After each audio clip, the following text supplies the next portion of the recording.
What's up chaps, I'm MagicalMike and welcome to a Halo 3 legendary speedrun of Tsavo Highway. This is played on the MCC on PC with mouse and keyboard, recorded back through theatre mode with deaths and checkpoint reverts edited out.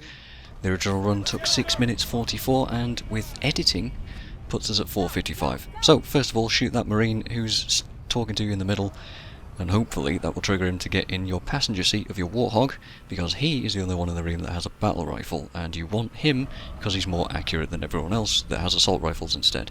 Most of this mission is going to be driving, and you want him because, well, he might help you kill some stuff here and there.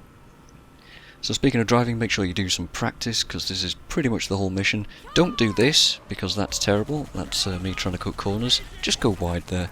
Honestly, don't hit the walls, it's terrible. But yeah, this is a very fast mission, pretty much just drive in the sort of vague directions that I drive in and you'll be okay. There's really not a lot to it. It's one of the easier missions to do, with only a couple of particular sticking points that are gonna be a bit rough. Watch out for these two jackals, they can kill your marines and they can potentially kill you if you're facing anywhere near them, so try not to get killed by those. Just don't face them really, and your turret guy and your guy in your passenger seat will take care of it. Now, here is a particular sticking point. This took many attempts actually, and took a lot of time to get right.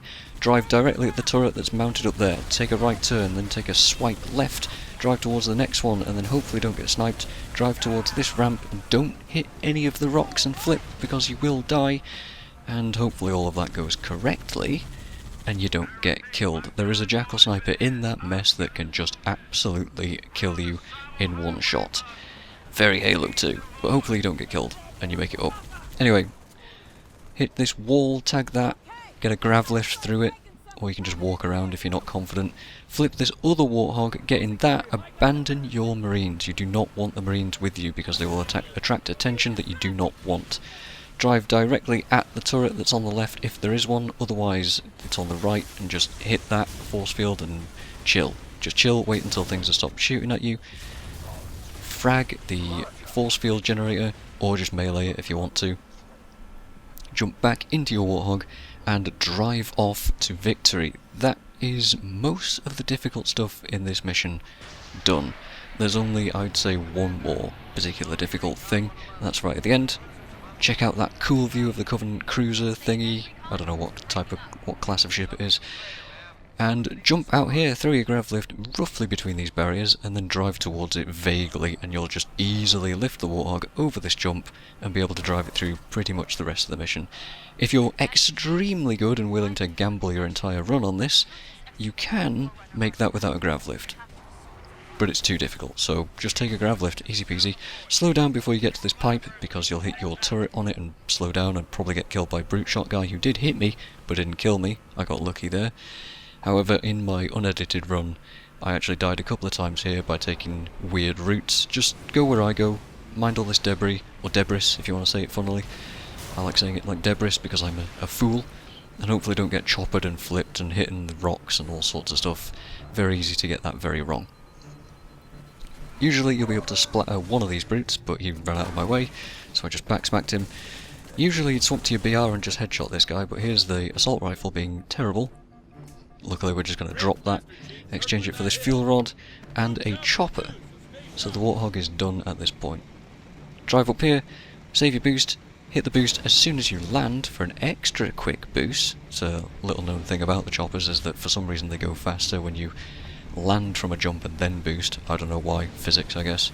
We're going to avoid all of the enemies in this section by driving up this wall. Sometimes you get a checkpoint up at the top of here, but it never happens for me.